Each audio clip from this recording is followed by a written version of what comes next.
aja ke intinya. Kenapa orang yang membaca buku self development atau self improvement itu nggak berubah-berubah dalam hidupnya? Ada yang kayak gitu kan, udah baca banyak buku self development supaya kita ini jadi berkembang lebih baik dan sukses tentu saja. Tapi kenapa kita nggak sukses dan nggak lebih baik? Ya, jawabannya simpel. Yang pertama bisa jadi kita tidak menerapkan apa yang telah diajarkan di dalam buku tersebut. Nah, cuma baca-baca buku doang tapi nggak menerapkan, nggak mempraktekkan apa yang diajarkan oleh buku tersebut. Cuma baca-baca doang.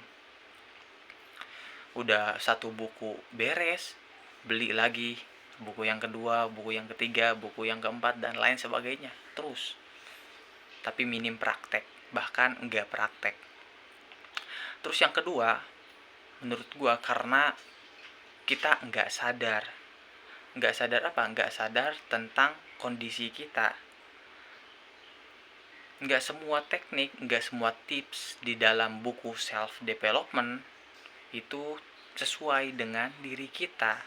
Karena apa? Karena lingkungan kita, keadaan kita, kondisi kita berbeda dengan apa yang disampaikan atau digambarkan dalam buku self development. Jadi kuncinya apa? Kuncinya kalau ingin mendapatkan perubahan, mendapatkan manfaat dari membaca buku self development, yaitu kita harus mempraktekkan cara yang ada di buku itu yang sesuai, yang cocok untuk keadaan kita, untuk diri kita, untuk lingkungan kita. Jadi kita harus menyesuaikan. Lagi-lagi kita harus berpikir, kita harus merenung mana yang cocok, memilih mana yang cocok dan mana yang enggak. Kita juga harus membuat prioritas supaya kita mengetahui yang paling penting dari atau untuk mencapai tujuan kita itu apa.